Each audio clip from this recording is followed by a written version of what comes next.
Welcome, everyone. We are Demented Collective. I'm David. And I'm Gary. That's good. Today, we watched Postal from 2007. And how long was yours? The one I watched was just over an hour and 47 minutes on Tubi. Okay. The one I watched was an hour and 57 minutes. So we looked into it. I watched the director's cut. And I watched the non-director's cut, which is a thing. Yeah, apparently Tubi has that. But this includes I guess it's during the credits. The ending scenes, those are included in the director's cut where he wanted them. Yeah, and mine was as like little fun extended scenes or like extra stuff for... Right. Yeah, like one scene literally at the very tail end. So I wonder if that's all it is. It was just those scenes, and my version had them in the movie. Because yours is during the credits. Yeah, which would mean that It's the about 10 movie minutes. it has a 10-minute long credit scene, roughly. I mean, the scenes that they show are long. Yeah. In the Tubi version. Especially, and during the last video, I mispronounced his name. Sorry, but it's a Uwe Boll, not Uwe. Uwe. Yeah. Uwe Boll. Uwe Boll. That's Yeah. right. So. He's my Deutsch. apologies. Yes. Yeah, it's Deutsch. Oh man, No speaking I probably said that terribly. Alright. So it was directed by Uwe Boll, And not a popular director, I would say. No, I mean his films are they have a reputation, but this one, out of the numerous films I've seen, This is the creme de la creme Oh, of yes. Uwe Boll. it is just beautiful. It really is. Do you have a synopsis of this movie? Well, for fans of the games, pretty much basically, dude, which is actually what he's labeled as in the film, I believe. That's his name, dude. Dude, is just having one of those bad days and goes postal. Yeah. Let me give you the official. The story begins with a regular Joe who tries desperately to seek employment, but embarks on a violent rampage when he teams up with the cult leader, Uncle Dave. Their first act is to heist an amusement park, only to learn that the Taliban are planning the same heist as well. Chaos ensues, and now the postal dude must not only take on terrorists, but political figures as well. Oh, What? I guess, yeah. Well, they were little snippets if you include the George W. Bush and the amazing cameo by J.K. Simmons as oh yes, in the as a political candidate. It stars Zach Ward Yes. as the dude. What was he in? Christmas Story. Christmas Story. He was the bully, the red-haired bully in A Christmas Story back in what? That's like 84 or 85, I think. It was mid-80s, I think. Yeah, I guess before I was born. He was also in Freddy vs. Jason, which is in one of these stacks right here. I need to watch that film again. Resident Evil 2. Yeah, Apocalypse. Yep, as Nikolai. Oh my gosh, you're right. I can't remember his last name. And he was a huge Resident Evil fan, obviously. But yeah, I can't remember. Nikolai something off. He was in. He did. He was in Transformers. I think just the first one. Christmas Story, Apocalypse, all that. Yeah. Oh yeah. No, the guy has been doing movies. He's been working up to this point. And played the voice of the Postal dude in Postal 4. There you go. So yeah, I mean, I guess he was tailor-made for that role. Yeah, and you got Dave Foley. Oh yeah. Classic actor. Everyone knows him from Kids in the Hall. Personally, I know him from Blast from the Past, just because of the year that came out. Apparently, I saw that a bunch of times for some reason. I don't know why. It must have been a family thing. He looked super familiar, but sadly at the time I could not place what I've seen him in. Kids in the Hall is the big thing. That's where everyone knows him from. Oh, okay. And then he does a lot of I can't recall any movies where I've seen him as the main character. Okay. Yeah, I want to say he played in like mostly background, secondary characters. Yeah, supporting. Not back. Yeah, he's a good supporting actor. Oh yeah, I mean he played fantastic right along with Zach Ward in this film. Oh yeah, absolutely. Those two together. Yeah, for sure. In fact, I hate to say it, but like watching it, I got similar vibes to you and I. The Postal dude and Uncle Dave. I'll let you decide which one you are. Yeah. Well, David. Yes. I know which one I am. Vern Troyer. Oh yes. As himself. R.I.P. Miss that dude. He is the international superstar. Mm-hmm. And everyone knows Vern Troyer. And if you don't know who Vern yeah, Troyer is, I mean, dude. Seriously. And then you got J.K. Simmons. Oh yeah, which again, powerhouse actor. Uh-huh. And he didn't have much screen time. I know. I don't know why he took this. Did he read the script? Or they're like, here's your part. I think, again, allegedly, him and I believe also Zach Ward, Dave Foley, and I think Vern Troyer, a number of the big stars in this, yeah, their agencies are like, no, don't be associated with this film. Don't, like, bad idea. And they're like, you know what? Screw you. I'm going to do it anyways, allegedly. Good. And so glad they did, because again, Uwe's films are, well, they have a reputation, but he must be doing something right, because to attract these big names. Right. I mean, or even Spider-Man. This is J. Jonah Jameson from Spider-Man. Seriously, no other person, I'm sorry, but I don't think there's any other actor out there that could play the role of J. Jonah Jameson as well as J.K. Simmons. Oh, no. He's spot on for it. Oh. Yeah, absolutely. Okay, so Eric Avari. He was the convenience store owner. Oh, yes, I've seen him in a number of things. Mummy Returns. Is it Mummy Returns or just The Mummy? Because I think he dies in the first one. Yes, he does die in the first one. He's the museum curator. Yes, it was The Mummy. And so that's where I knew him from. He's done other stuff. Stargate. I remember him with Stargate. I saw that in theaters. Jeez. Mr. Deeds with Adam Sandler. Yes. His version of it. And he was in Paul Blart Mall Cop. Oh, yeah. Of course, the classic Paul Blart Mall Cop. Oh, yeah. Just a perfect film.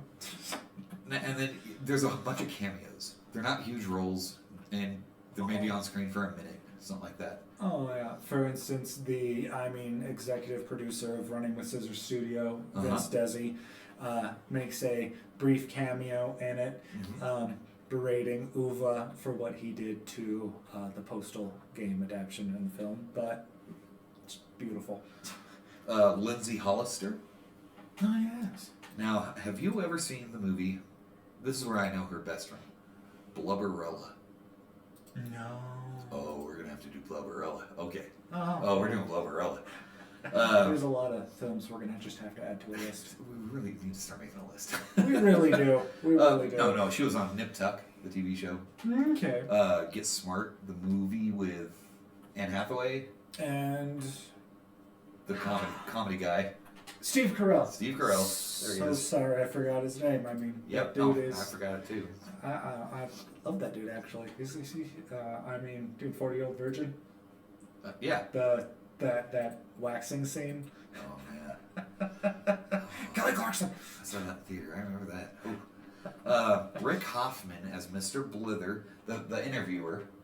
Oh, okay, yeah. He's with, and Lindsay Hollister is with him in the room. She's the one asking the questions. We'll get to that. The scene, the actual scene, and all that. What is the difference between a duck? That's the best line in this movie. Right? I said it to my wife. She's just looking like, is that it? Yeah. That's it. Zach Ward's reaction to it. I had the literal exact same reaction when I first heard it. Name a movie that Rick Hoffman's been in? You recently saw it. In theaters, maybe. I think you saw it. I can't remember. It was just in theaters a couple months ago. Around Thanksgiving time. Thanksgiving? Thanksgiving. Oh, I did not see that. No, wait, I did see that one in Thanksgiving. Uh-huh. Or not on Thanksgiving. The But Eli Roth movie. Yeah. Thanksgiving. Oh, dude. He's in that. I believe that was his first slasher, and we should add that one to the list too. No, not necessarily. He was in Hostel. Yeah, but was Hostel really a slasher? Not bad. You know, we might have to do that. What is what we talked about that in the last video? What is a slasher? Does Hostel qualify as a slasher? I wouldn't qualify it as a slasher, so I guess you're right. Yeah, but I mean, horror. It was a torture. Yes. Yeah. Yeah. It was one of those. I don't know if we can say that word on this channel. I guess the alternative is Gorno. Is Gorno okay? We're gonna find out. Sorry. But man, the guy's been acting forever. He was back with Mel Gibson in Conspiracy Theory, big part, but this was back at the beginning of his career, back in the midnight '97, something like that. Oh, yeah. I mean, they had a lot of familiar faces that are, and Rick Hoffman. I mean, definitely recognized him. Ah, yes. Now I'm remembering him. He's the goofy guy with the when he smiles. He Thanksgiving. Yeah. Okay. Yeah. Yeah. The owner of the store. Yes, that's who it is. Richard, the kind of sidekick to Uncle Dave, Yes. was Chris Coppola, and I saw him. He's again. I know this face. Okay. He was in the Friday the 13th remake.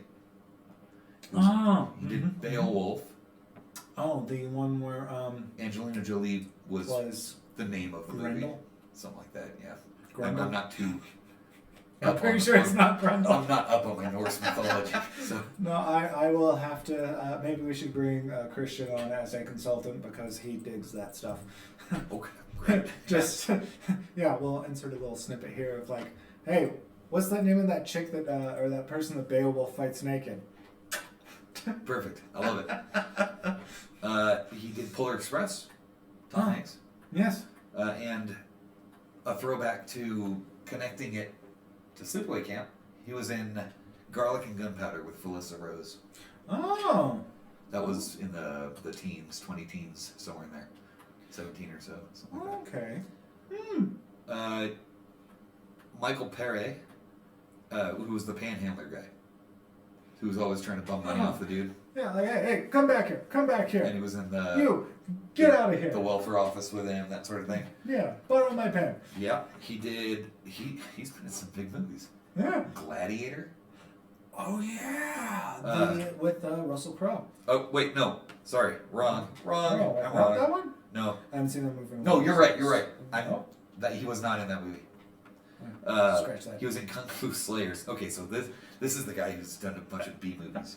This is the kind of stuff I've seen. All right. Yeah. Kung B-movie Fu Slayers, expert. Planet Quake, the Beast Comes at Midnight with Eric Roberts.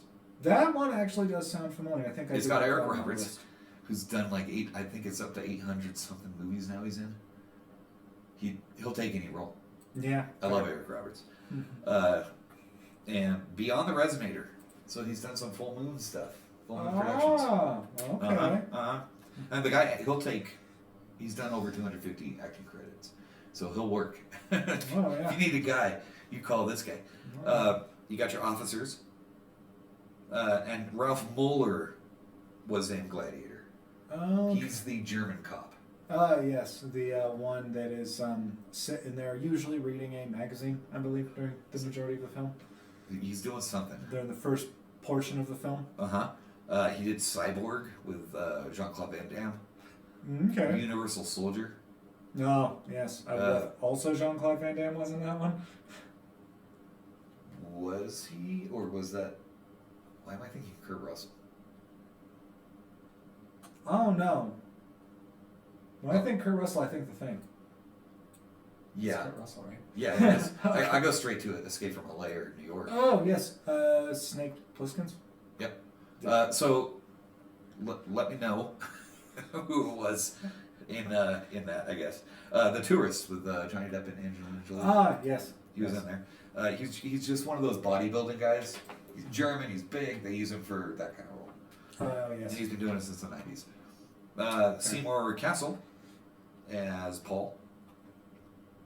He's the So he's the other. we're gonna coffee hit these shop, scenes. He's one of the coffee shop old guys, like the yes, that one. pervert old guys. Yes, I want to say He's the skinnier one. Okay, yes.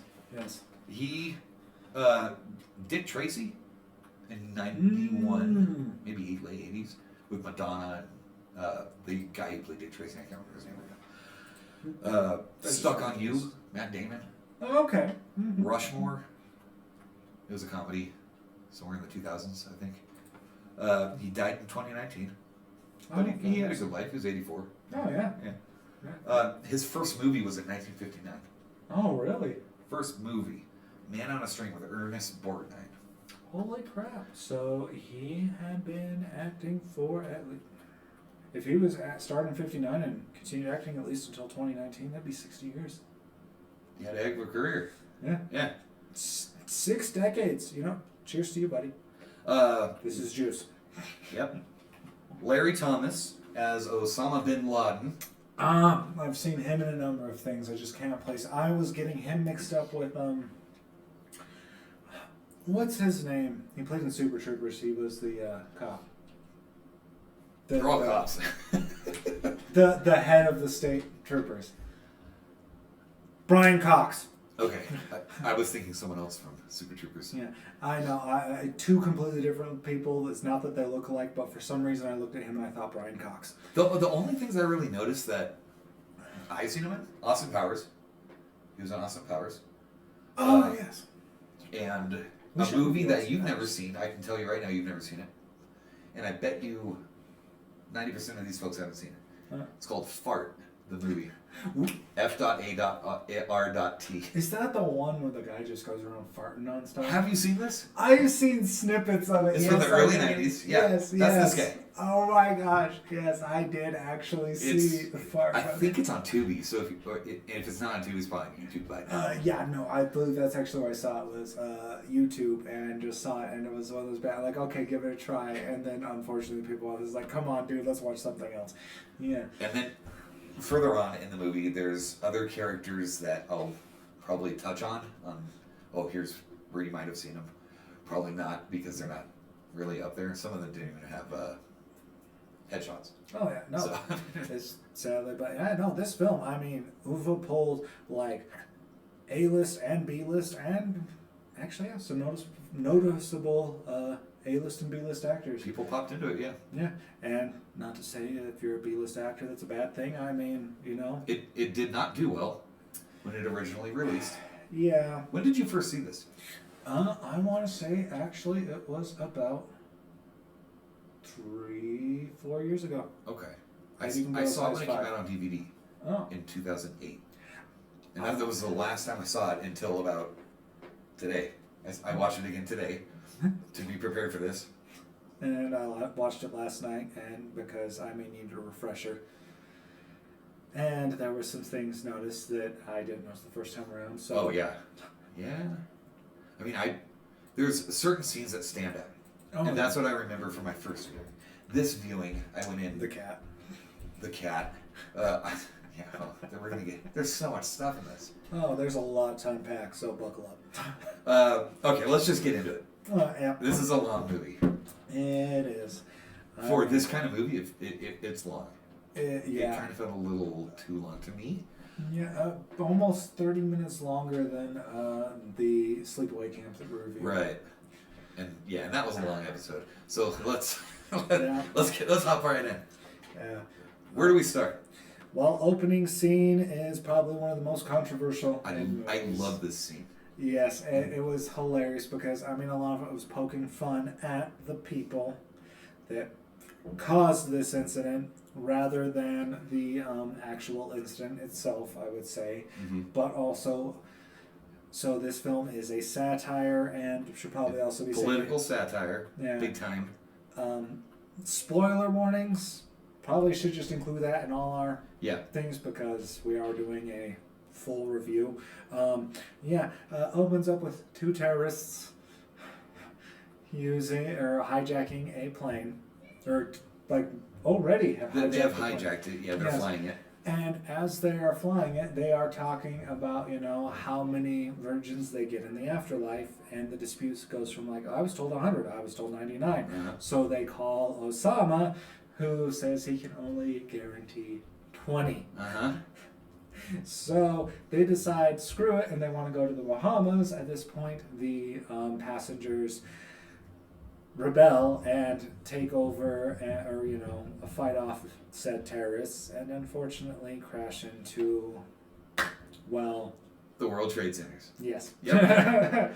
And this is what got me. 2007, 2008, yeah. So it came out in theaters in 7.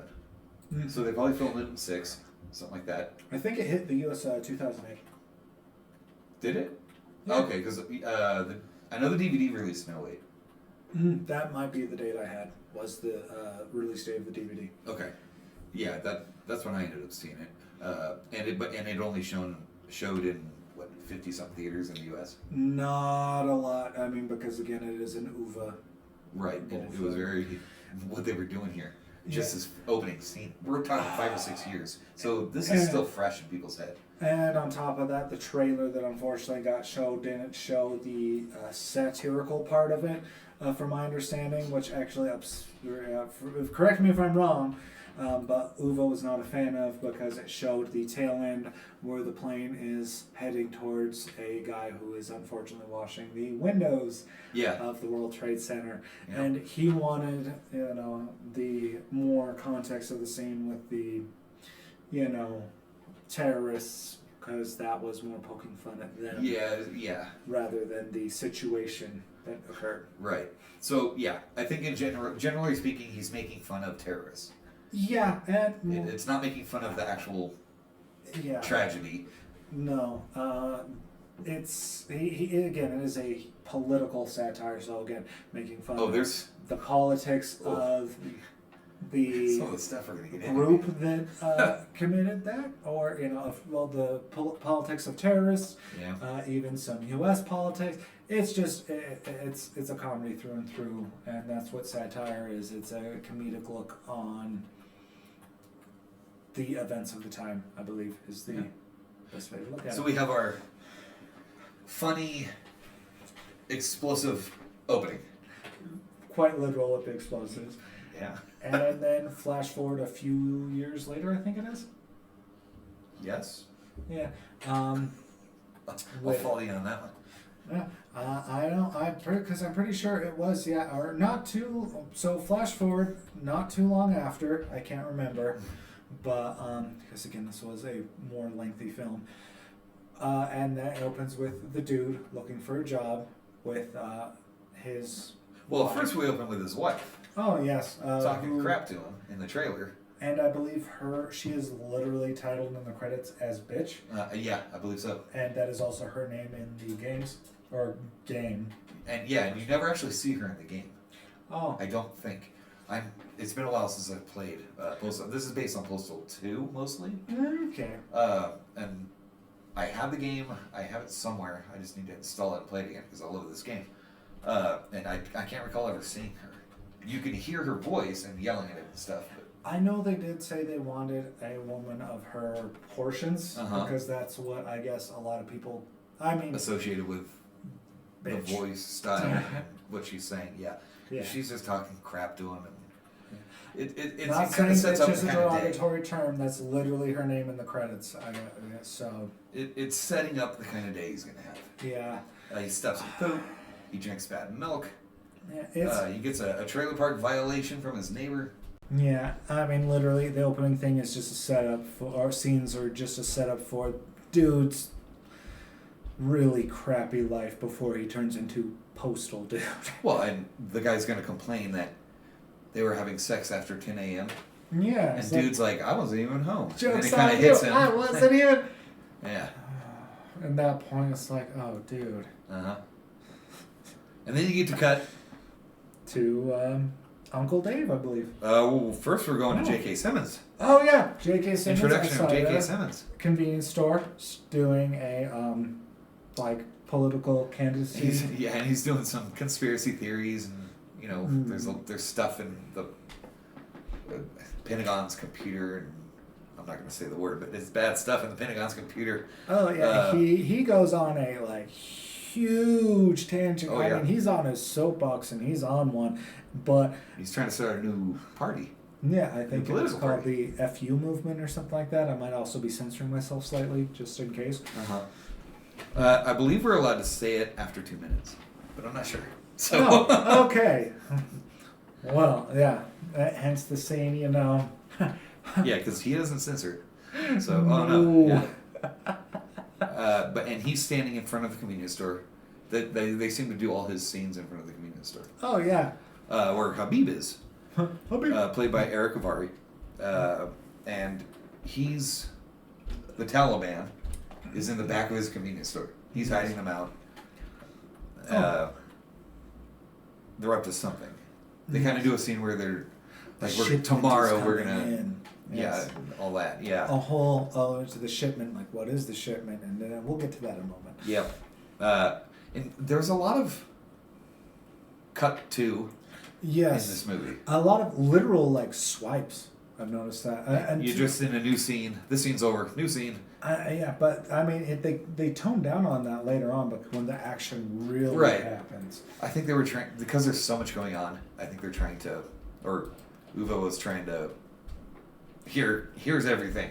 Oh, I need yeah. you to know this before we get into the chaos. Exactly, which honestly is probably why, they were trying to set up for a sequel that unfortunately never happened. Yeah, I'm bummed. Honestly, if there is one thing that I would say is, Uwe, please, if you get a chance, do a sequel to this film. You still got time? Yeah, plenty of time. He's still kicking, right? Oh, yeah. Yeah, okay. Unless he's only in his 60s and he's plenty in of time. good shape. Up to it. Yeah, unless he's doing something crazy that we don't know about behind the scenes, which honestly wouldn't surprise me after this film. That's totally going to make a German joke. I'll withhold. Not racist. No. Against Germans? Oh, against, well, yeah, people. I speak bad German. Yeah. Okay, so the dude, so then we do another cut and we go over to the dude and he's doing an interview Yeah. at Glutco.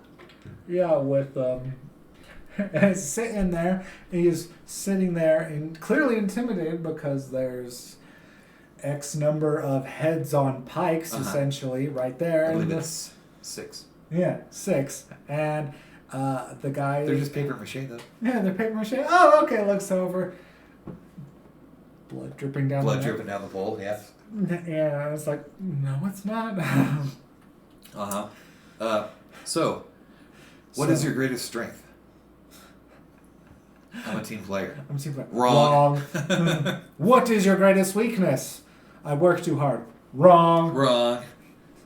What is the difference between a duck? Huh? And what? And? What do you mean? Like, this is part where that's the tip of the iceberg where you can see dude he's starting to snap. Yeah, he's getting there. Yeah.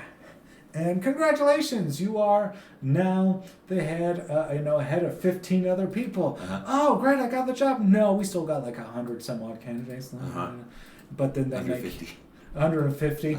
Yeah, and they make him lead the company pledge, which is... it is the company fight song. I have it right here. Oh, okay. Enlighten us, please. It's not a flag. It's a company. I can't remember the tune that he did to. A high-flying company, and it will cheerfully work you to death.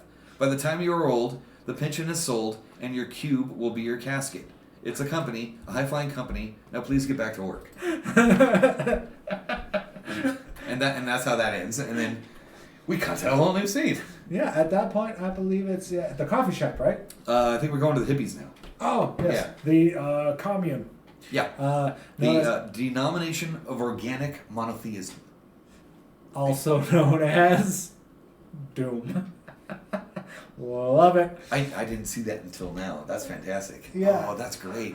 I believe they did in like the little those things like the Law and Order where the typewriter, they put out like the little Oh man. Yeah, and I believe it was Doom headquarters or something like that. But see, I'm watching it on my left screen and I'm doing stuff on my right screen, so I must have missed that. And I bet you that's in the video game. I just don't remember it. I know the Colt is, and I know Uncle Dave is, in Postal 2. Okay. I just don't remember if it's doing it. It must be. He probably stuck pretty close. And that's run by Uncle Dave. And we got Dave Foley coming in now. And I Uncle love Dave, the fact that Uncle Dave's played by Dave Foley. Oh, yeah. That's totally great. Get a Dave in your life, apparently. And hey, why not? Bed full of ladies. That's what you see him. First thing, he's in a bed full of ladies. Anyhow. Yeah. Oh, yeah. So he's in a bed full of ladies, and Richard, his number 2 guy, Richard runs in. Oh, I love initiation. Oh, I love it. Oh, yeah, it's initiation time. And I know this is some inner circles. Yeah. No. So, second film in a row we watched.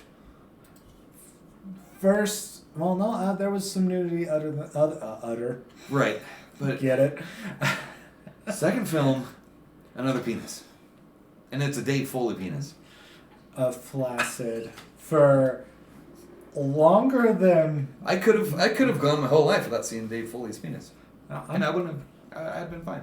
Yeah, I mean, there's a lot of... And it's there. I don't even like looking at mine, full disclosure, so I don't want to look at other people's, but... Okay. It's just because... So honest, they're not attractive. Dave Foley stands up with his robe open. Richard's talking to him, and Dave Foley just goes over and just starts taking a dump. That's this kind of movie. That's what this movie is. Oh, yeah, and keep in mind, one thing I noticed, so next to him, while he's doing that, there's a bidet.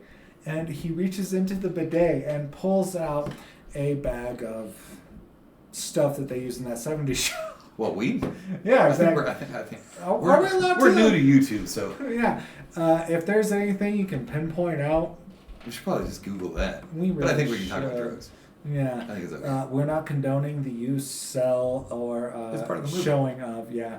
So I think, so long as we, this is more, again, a strictly review, so we are, that should be okay, right? Freedom of... So he's in Anyways. there. He's rolling a doobie. He's taking a Well, dump. taking a dookie. Richard. Doobie and dookie. Richard is having problems with it. It's one of those scenes, yeah. It's one of those scenes. So Richard tells me he owes the IRS a whole lot of back taxes. $1.3 million. And 79 cents. 79 cents. That's right. That's, I like how they tack that on. Yeah. That's great. That's just oddly specific. So that's literally like $1,300,000.79. You're saying there's nothing in it? Oh, hey, IRS has it down to that point. Yes. Yeah. So it's just so ridiculous. They wrap it up, and then we jump to another scene. Panhandler. Hey, let me get a few bucks. Yeah. Like, just go on, and he goes off on the dude. And the dude, I got me $3. like, I think because he's dressed for an interview, he thinks he's a working guy. Yeah, it's like, hey, I'm done with you. Come here. Yeah. You get out of here. And then I'm sorry if I'm stepping on your toes. I'm trying to move this along because there's a ton of stuff to go through.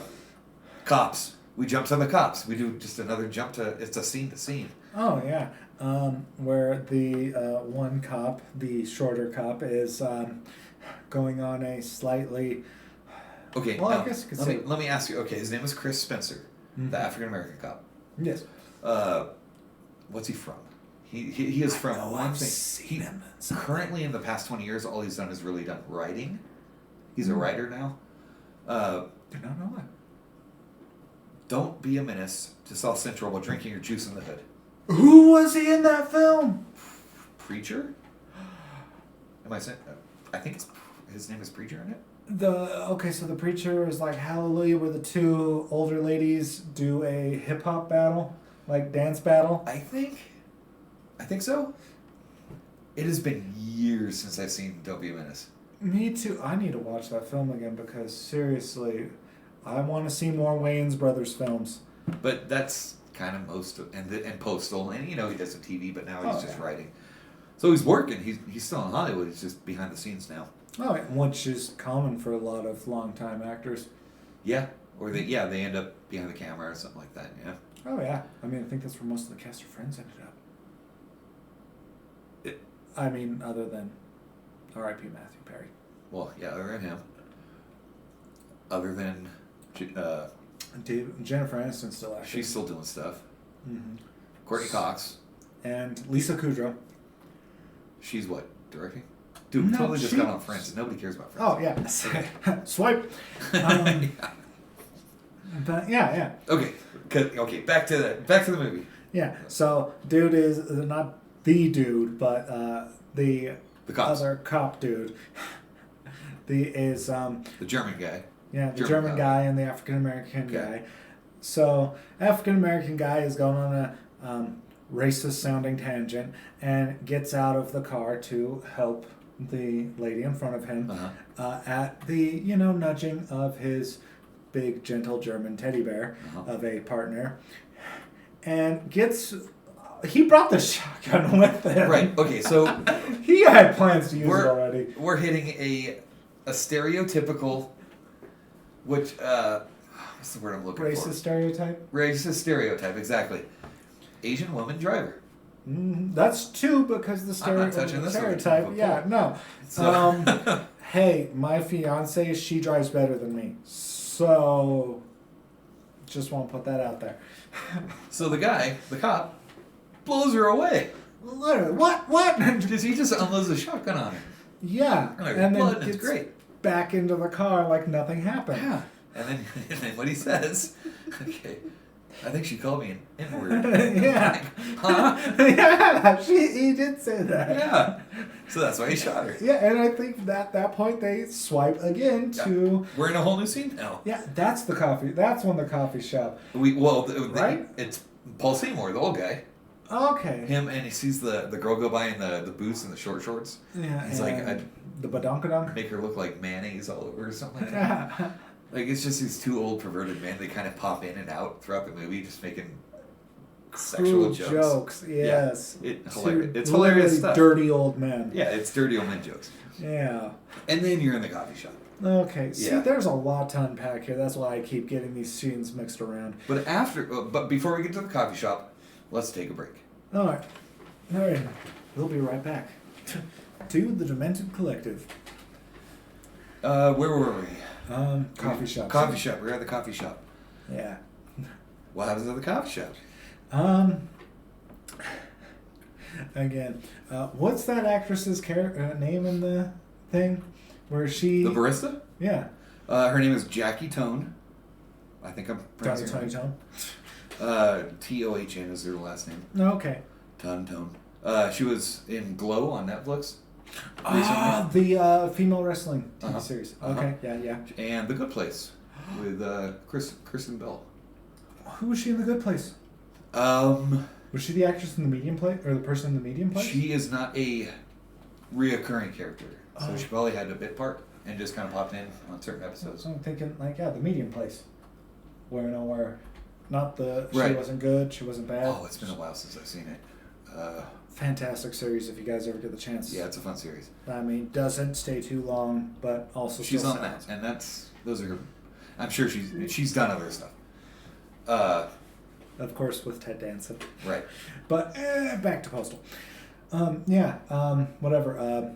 Postal chick, I guess you could say. You could. I mean, if you played Postal No Regrets, I think it's called. It's the latest one. Yeah. So, yeah. There's a cat meowing in the background.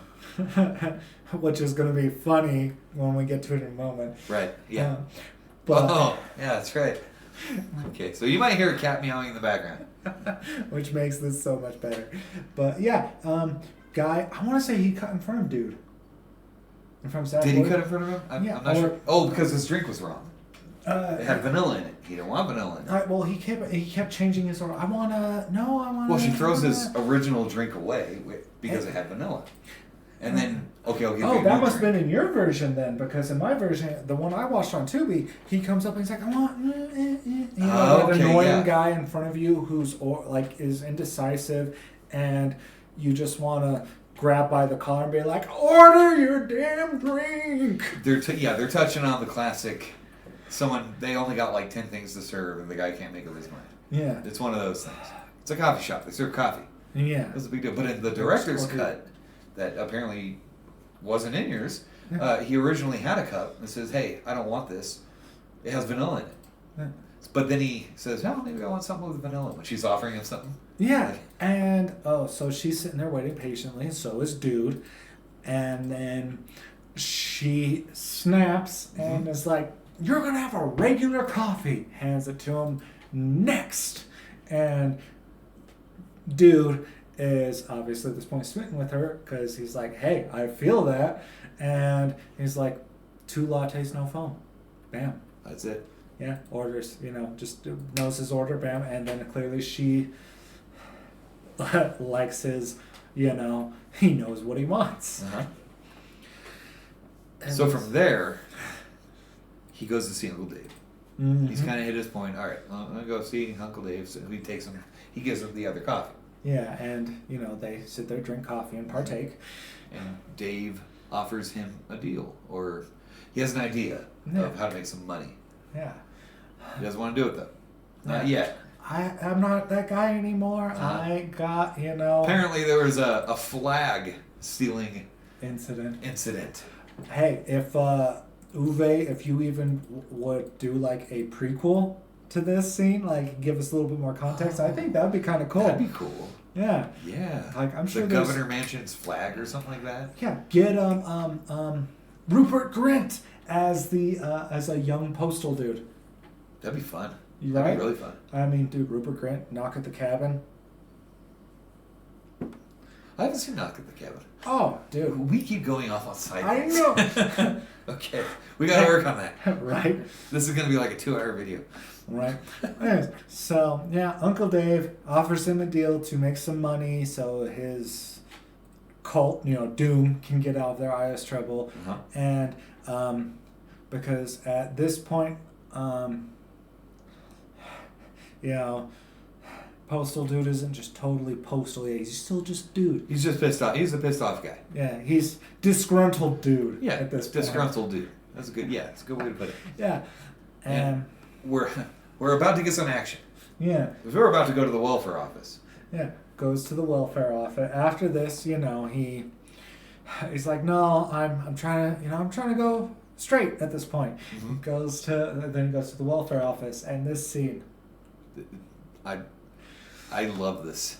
All right. The guy, so some random guy can't get his welfare, and gets pissed off, and he's banging on the glass and everything like that, and then whips out a gun. Yeah. And steals the cop's gun. Does he steal the cop gun? Oh, I thought he had the cop or the security guard was going to came out. So this dude takes his gun out, pushes the cop gun, and then that's when he goes. Was it a cop? Because I remember the security guard with the mace or whatever trying to get it. The guy's got a gun. I don't think the mace I don't think was in my version either. Really? Oh, yeah. You're missing out on stuff. Because man. I think literally what happened was at this point in the version I watched, the security guard is like, "Okay, come on, let's go," and he just casually grabs the dude's revolver out or gun or whatever, and it starts just literally going postal, and then everyone else in this town is just shooting, starts whipping out their guns, and the freaking people behind the bulletproof glass or whatever, the welfare office, act like your stereotypical DMV employees. Yeah, nothing's happening. They don't care. Whatever. Which, hey, yes, because let me tell you, personal experience from the DMV, I was the only customer there, and I had to wait for these 2 people to finish their own personal conversation before I got served. Yeah, that's exactly Is that the DMV right there? No, it was back in Utah. Oh, okay. So, yeah, I'm not saying I would ever do that. No, I wouldn't. I'm too nice of a guy. But I get the intrusive thought there. But, so everyone starts shooting. Yeah. The cops are shooting, this guy's shooting, everyone's getting shot. Yeah. And the postal dude, is crawling around looking for numbers. He pulls 98, and he's looking for a number closer to, So he gets number 25, but the guy's not dead. Yeah. No, don't take my number. But the guy's shot. He's shot and on the ground, bleeding out. He's, don't take my number. If that doesn't describe, again, the satire element right there. I know I've been shot, but I still need to get my money. I'm struggling. Feel you, bro. Okay. Wait, did I lose my spot? I might have lost my spot. Okay, so we did the welfare office. Yeah. And, well, that's when he starts getting even more disgruntled because he has number 25. He's next in line. He goes up. They call 25. He's like, that's me. I'm 25. Sorry, we're closed. Very important to point that out. That lady. Mm-hmm. Do you remember? Or was it cut out of your version? No, she... Okay. Yeah. Yeah, we'll get to her. Yeah. Yeah, so she closes it. So, yeah. And so at this point, that's when disgruntled dude becomes... very agitated dude, and say gets out of the town or goes back home. No, he's still disgruntled at this point. Goes back home to find bitch. Yeah, getting it on with. She's getting railed by the neighbor. Yeah, I'm Mister. I'm going to write you up for every little infraction, aka anyone who's bad. That trailer's rocking.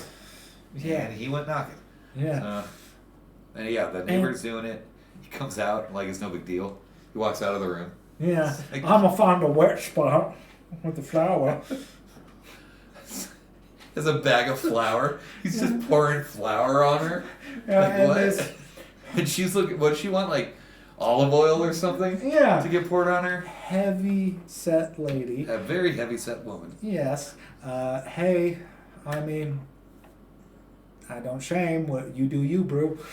Brew? Sure. You do you, bro.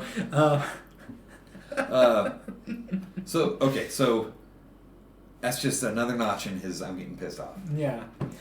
And that's when he goes to a payphone, which, again, like 2007, 2008, whenever this was filmed, probably at least between 2006 2007 is when this film was guessing. Yeah.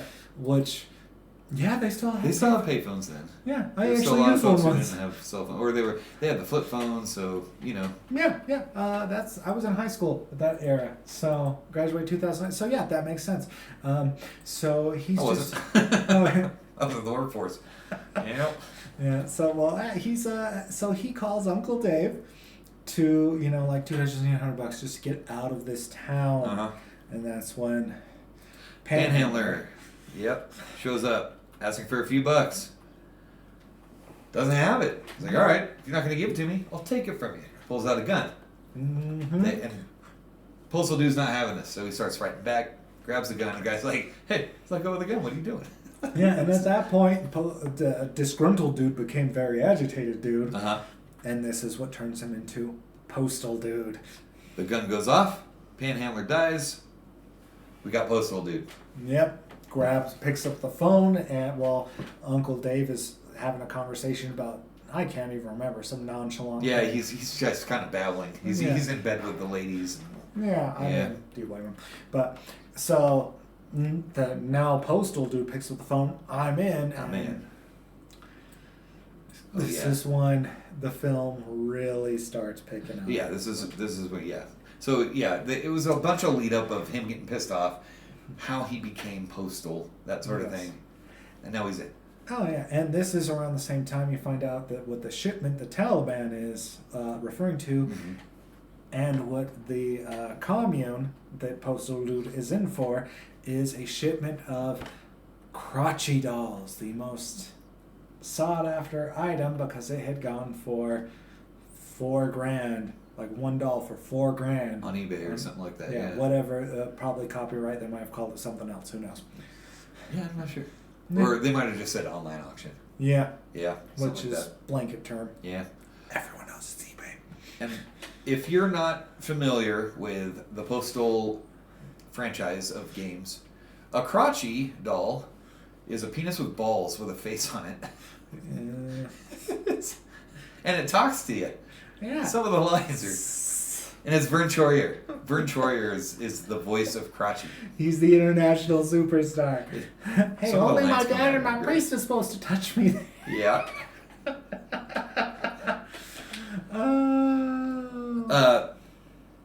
So, okay, now we're cutting to J.K. Simmons. So he's in. And then it cuts another scene. Yeah. J.K. Simmons. Was this in yours? Yeah. So they formulate the plan. You find out the Taliban. This was in the credits of yours.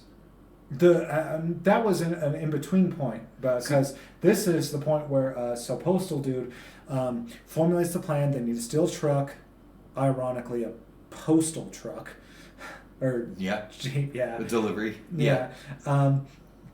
And the Taliban is also wanting the shipment of crotchy dolls for whatever reason, and then Postal Dude goes in to get which I didn't think they would just sell this at any convenience store.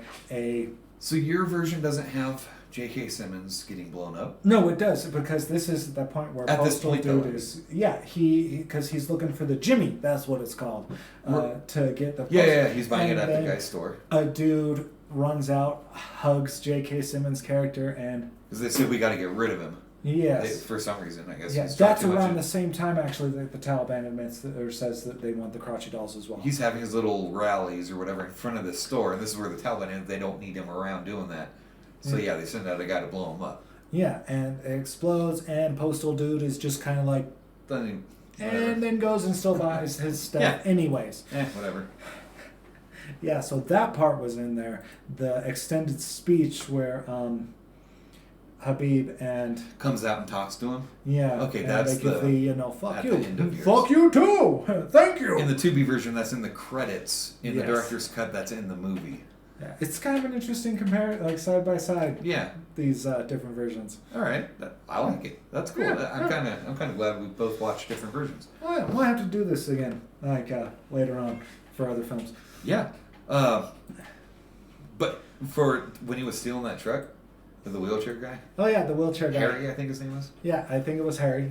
Goes, takes some steps on his head. Dude is like a.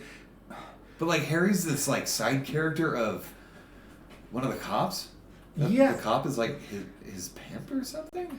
The African American cop is pimping Harry, the practically triplegic, if that's a thing, guy out.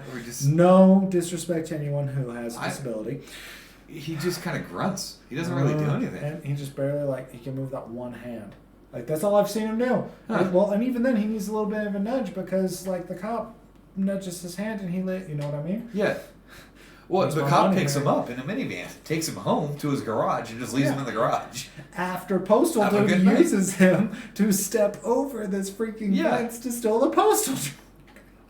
But he comes into play later too. The wheelchair guy, Harry. Yeah. He comes into play at the park. Yeah, at this point, after they steal the postal truck, and they go and they get the babes of Doom ready, dressed as Hitler Youths with fake tiny mustaches. Yeah, fake tiny mustaches. They're wearing all brown, so I'm assuming they're referencing brown shirts. Yeah, and then that was the Hitler Youth, right? Not history buff. Yeah, I think so.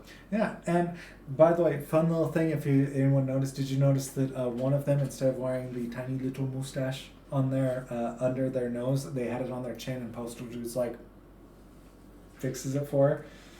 I didn't notice that. Yeah, she was playing with like a toy of some kind. Oh, okay. Which we'll get to her later. But and Postal Dude has a Nazi armband on.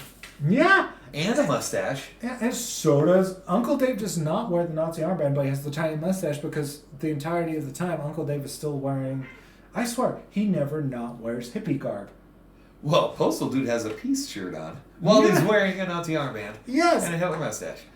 Irony. Yeah, so I thought that was good. That was a good play. That. Yeah. That was a good choice there. That was very Full Metal Jacket.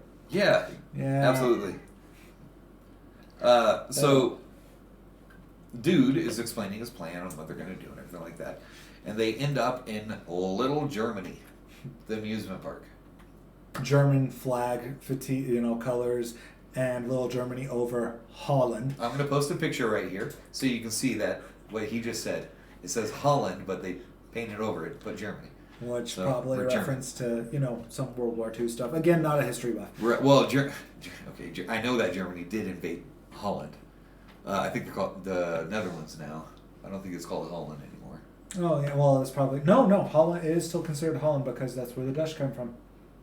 I thought it was the Netherlands. Well, the Netherlands I think refers to a specific region because technically okay. We're going into European regions. Norway is part of the Netherlands, and then against you get into the Scandinavian thing. Tangent blooper. I believe you, Garrett. Not a geography or history buff. And Vern Troyer arrives. Yes, 8 miles outside of paradise, and that's when and he even says, "I'm an international star." Yeah. Again, rest in peace, Vern Troyer. You will be missed. Yeah. Oh, love that dude. So, throughout this scene, there's a lot of. Okay. There's a lot of like concentration camp jokes. Yes. Dr. Mengele's first aid station. The concentration camp playground. Stuff like that, and you're just like, okay, but then they just dive right in. Yeah, it's great because Uwe Boll, Boll, thank you, is German. He is, yep. And he just leans into it. This is probably why it's one of my favorite. This is part of. I mean, we'll get to that a little bit because we're about to get to Uwe's. This is it. Uwe, we're here. sorry. We are here. Yeah, Uwe's appearance in this film. This is his appearance in this movie. Yeah, where he's being interviewed by a guy who a news. I did not look into who he was. Yeah, it was. He did look familiar, and I should have. Multiple appearances. He was like a newscaster. Yeah, he was a newscaster doing quick snippets. Yeah. And yeah, he's interviewing Uwe, which is where I learned how to properly pronounce his name. But I still keep butchering it because I suck. So, okay. This scene made me laugh out loud. Oh yeah. Okay. Uwe Boll and he's playing himself. Yes. He's sitting there, and the guy's interviewing him. World-renowned filmmaker who made hit adaptations of video games. Now, I know this at the end of Tubi. This is a scene. Yeah. They use it at the end credits. They use a little snippet of the start and the up until the Nazi gold because he says a lot of people think I can't do the German accent. Yes. A lot of people think my films are funded by Nazi gold, and it's true. And then it goes on to where else are they going to spend the money? Yeah, where else? If I'm going, at least I should be able to use it for something. And then that's where in my version, the old lady comes up. That's says, the full interview. Yeah, it's the whole thing in my version, in the director's version. The old woman comes up and says, my father was killed in Auschwitz. My father was killed in Auschwitz too. Yeah, Uwe Boll. He fell from Watchtower. I can't do a German accent. Satirical, political satire, folks. Yes. Maybe laugh. I've heard the joke before. Yes. Just from, people wherever. This is the delivery on it was really good. Yeah, especially because the look of and the German accent really made it funny. And then he has her escorted out of the park. And this is a comedy. The best thing about comedy is either like everything's funny or nothing's funny. Yeah. That's true comedy, let's be honest. That's true. And that might get us in trouble right there, but moving on. Okay. Well, I'm not saying I agree with it. Yeah, it's funny. Yeah, it's just funny. It's a joke. If you have a dark, twisted sense of humor, like most of the horror community and humanity, there's a cat trying to get another shot right now. Sorry. Yeah, dude. And blooper. But then from there, that's when he also after that he's like, I get a little horny on stage. Maybe it's all the women and little children. Are you fucking kidding me, Uwe? Yeah, the actual line in the film. Yeah, the guy interviewing him says that. It just kind of ends with that. It's like, yeah. And then it goes back to Postal dude. Mm-hmm. Well, we cut to the female reporter. Oh. Gail. Okay. They did a few scenes with her. We'll do another one later. Okay, yeah, where she's saying we're here in Little Germany, where international star Vern Troyer is going to appear on stage with renowned filmmaker Uwe Boll. Boll. And now Gail is played by Carrie Ginzel. She was in Watchmen. She did some episodes. The movie? Yeah. She did. I couldn't tell you what she played. She had an actual first name and last name in the movie, though. I recall that. Okay. She was in a few episodes of The Walking Dead. She was in Supernatural, a couple episodes. She's not a main character. Dead Rising Watchtower. Did you ever see that? I did see the Dead Rising films because she was in that.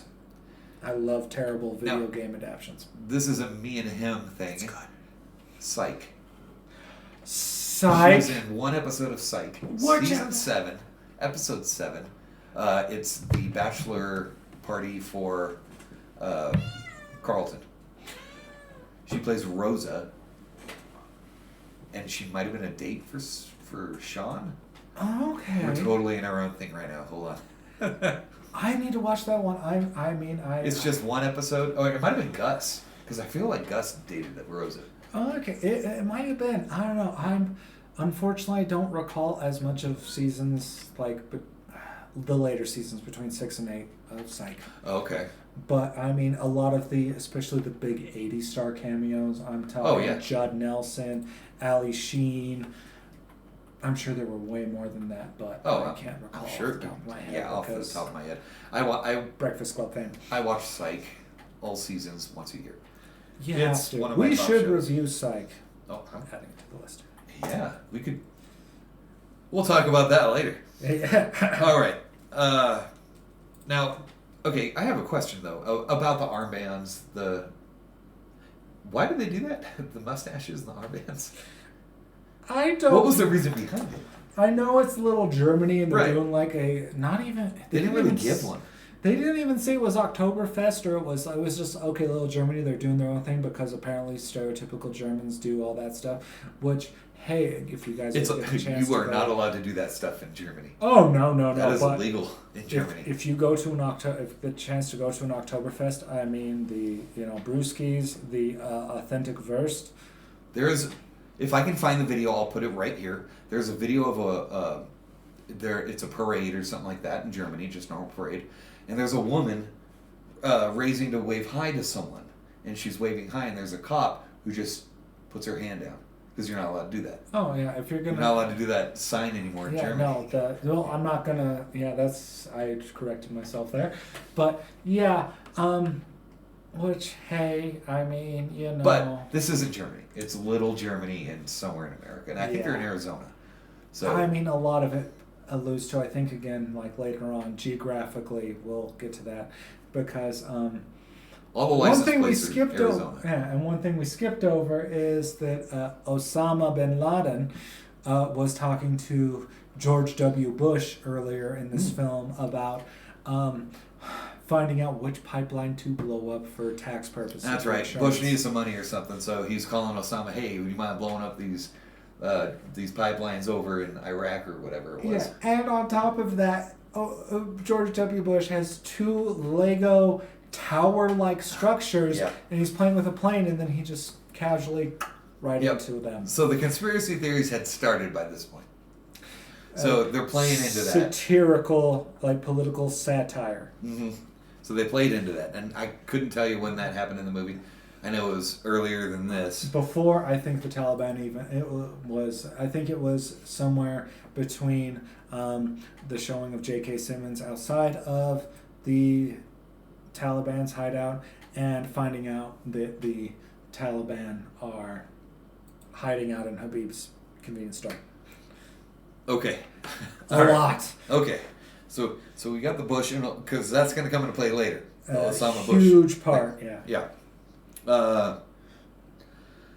Let's see. Okay, so we got... the girls have to distract the guards. As only women can distract most.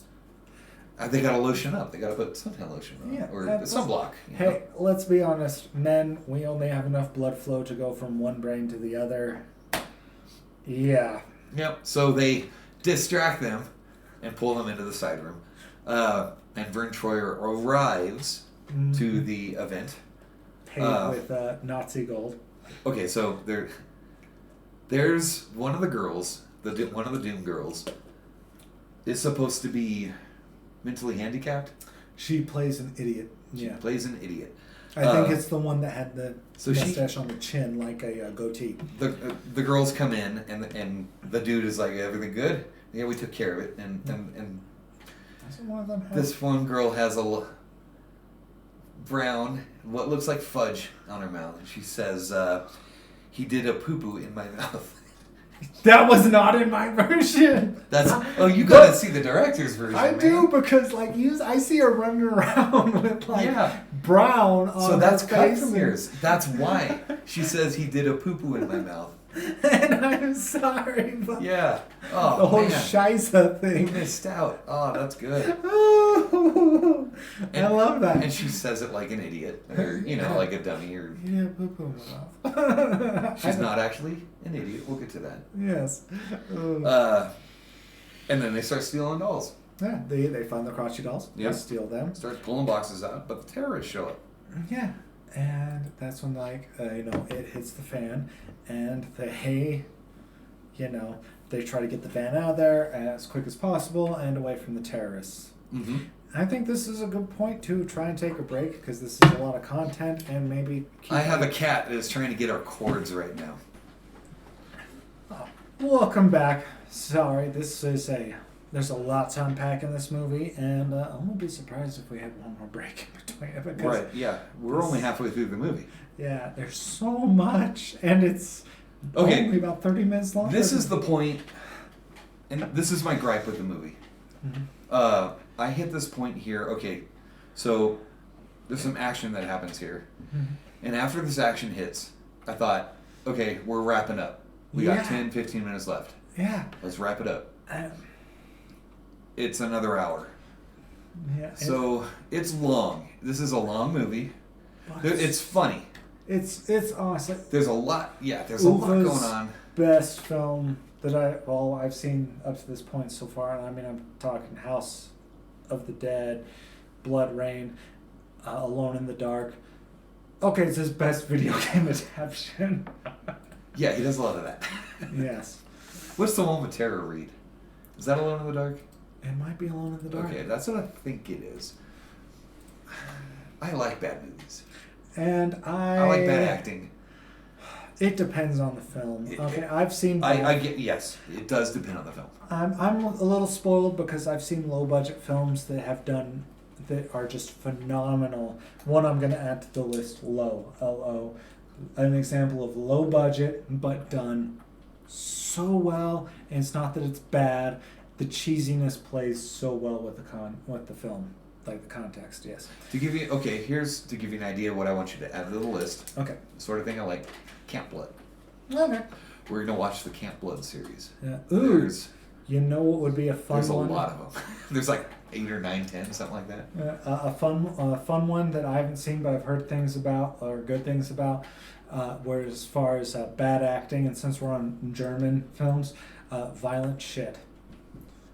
I have not seen it, and I want to see it. Yeah, I like German. I like violent shit. Yeah, it's perfect because it's just like, it was, I guess, a response to German censorship. See, you're throwing stuff in my head now that I'm like, okay, we watch this and watch this. Let's get back to Postal. Yeah, this movie's going to take forever to get through. Should. All right. Okay, so we're Vince Desi.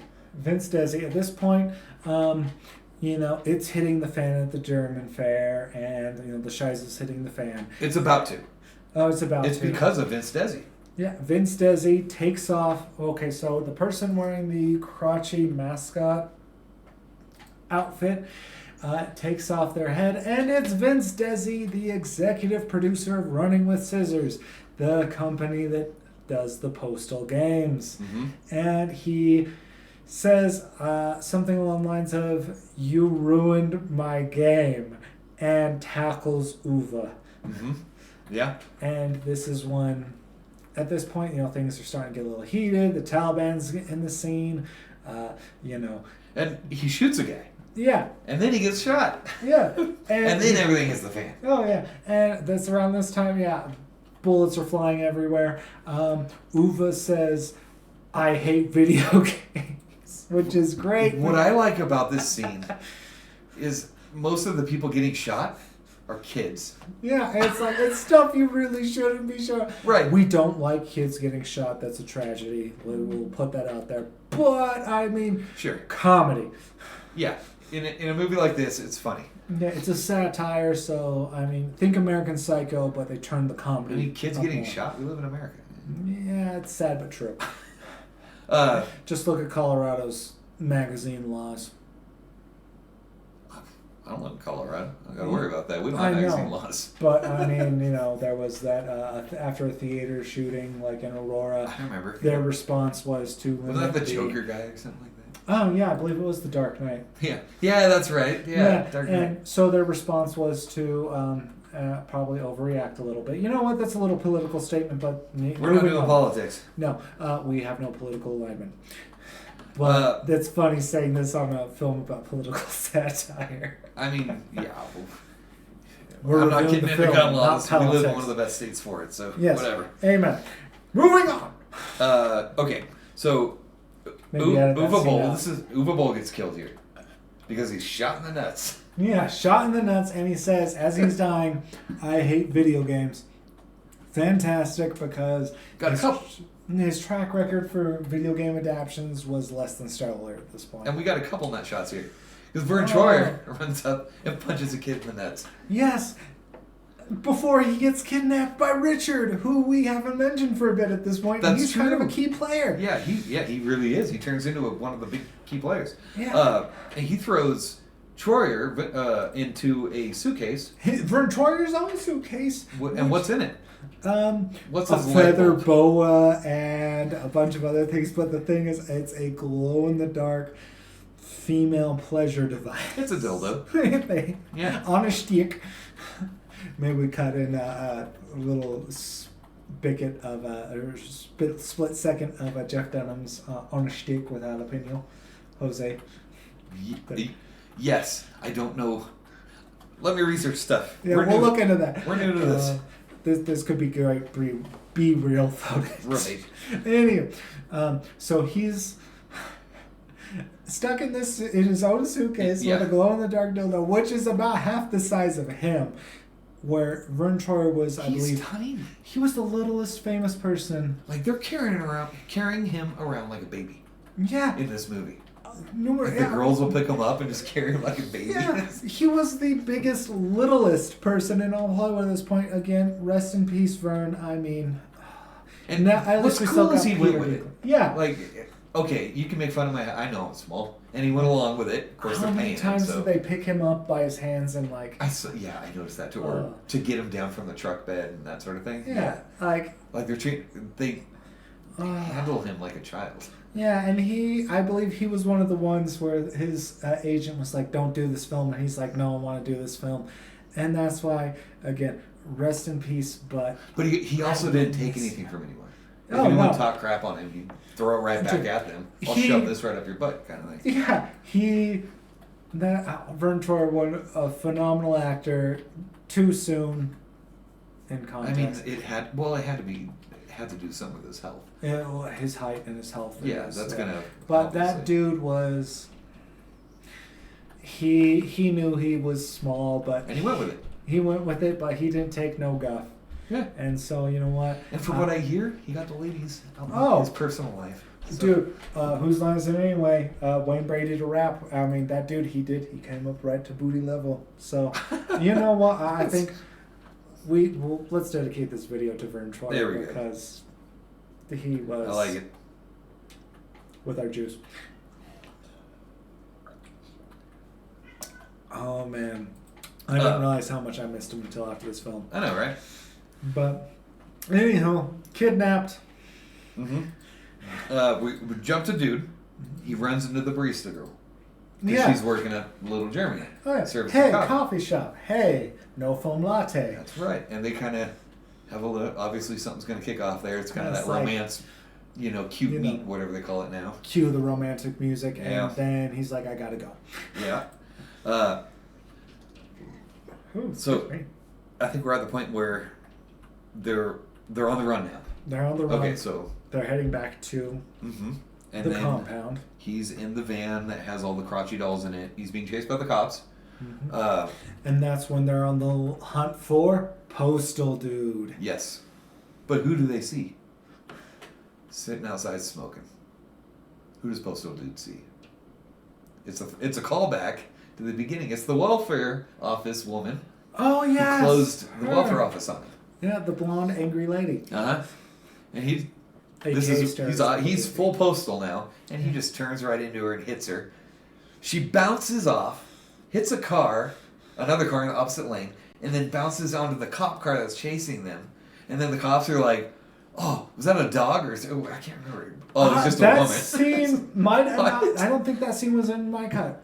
Yeah, the bouncing off of she was hit, but it's a triple dash on the version I watched. It's his truck into the oncoming lane, back to the cop car that's chasing them, and then onto the ground. Oh, you know what? It's CGI'd. DVD this is for the collection. It's not a bad CGI for their budget, I guess. It was a $15 million movie, something like that. Yeah, something like that. It was not a cheap movie, but it plays out like a cheap movie, and honestly, I think that's what makes this such a great film. Oh yeah. Not low budget, but hey, let's go with low budget. I actually have written here she bounces on 3 cards because it's so memorable to see it. So if you're gonna watch this, watch the director's cut. It's a little longer, and it feels like a long movie, but it's worth it. It's not bad. According to the internet, this movie is like 2 hours and 7 minutes long. So yeah, apparently there's a version that's even 10 minutes longer than the director's cut. Yeah. No, so we got to see that one. But now we jump to the cops holding the conference. What happens there? With the cops. They're holding the conference to find the dude. Yes, they're out in public.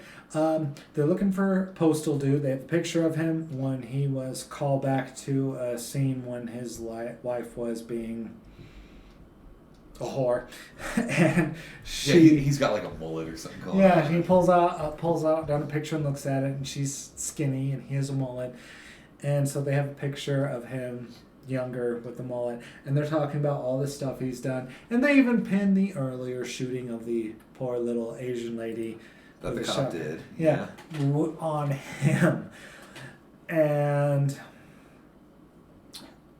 yeah. They're sitting there just talking about this, and Postal Dude is talking to another guy. He just walks up. What's going on here? Huh, you just ever have one of those days, which I believe was the tagline of the film, or is a common saying amongst most people. It's like you just have one of those days. The guy says where no. You want to, yeah.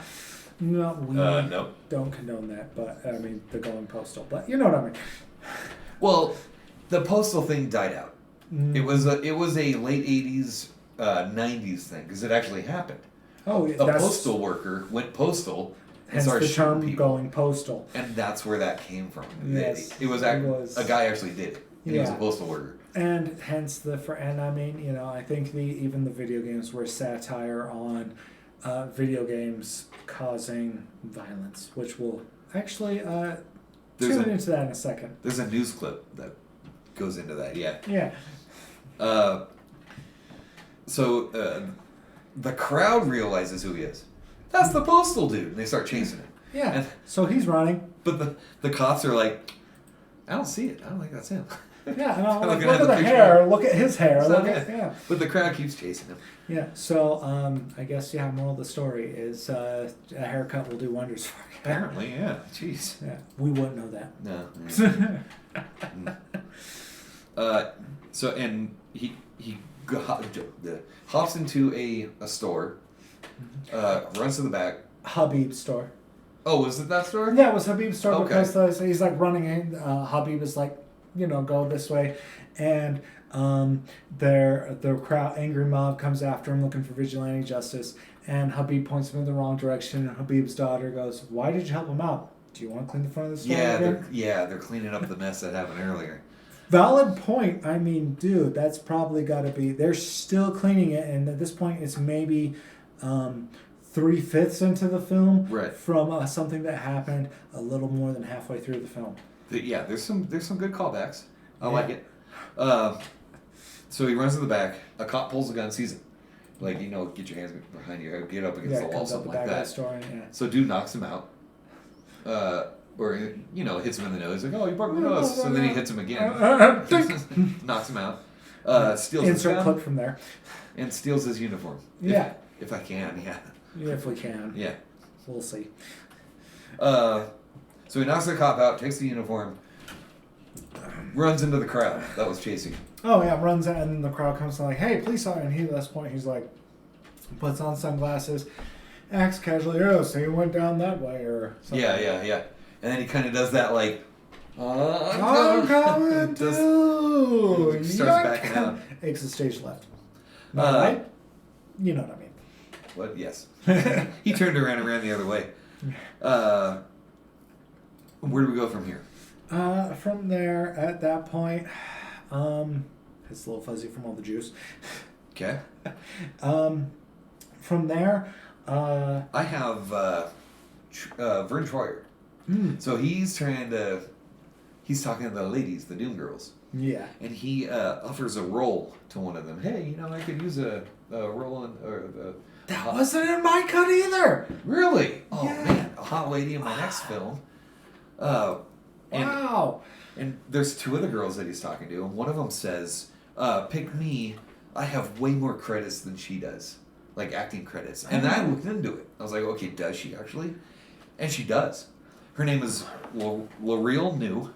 This is 2007-ish. Yeah. When they filmed or whatever. Currently she has 56 credits. And something you might have seen her in, you've seen the Grindhouse, Quentin Tarantino Grindhouse movies? I know of them. The Death Proof and Terror. I may not have seen them at this point in time that we filmed this. She is in, they did the snippets, kind of where Thanksgiving came from. Oh yes, the fake trailers that Rob Zombie and Eli Roth did before. He's like, you know what? Let's do. She's in one of those. The one I want to see get made into a movie. Werewolf Women of the SS. Come on, Rob Zombie, do it. She's one of the women in that. Yeah. By the way, I'm gonna quickly also just add. Toss them in the list. Yeah. I know where you're going there. Yeah. She was also in the Black Dahlia. Did you ever see Black Dahlia? The one based off the Black Dahlia murders that they did was a new. It was Black in the mid-2000s, I think. Yes, I did see that one. And she's in a ton of B movies, like indie B movies. Okay. And then the other girl doesn't even have a headshot. So wow. And it still doesn't have a headshot. She's in like 4 things. And keep in mind, the film has been out for 15 years, 16 years, 16, something like that. Bad at math. Yeah. But so that scene that wasn't in your version, but it was in mine. And we cut to Kitty. Oh yes. At this point, they best scene in the movie.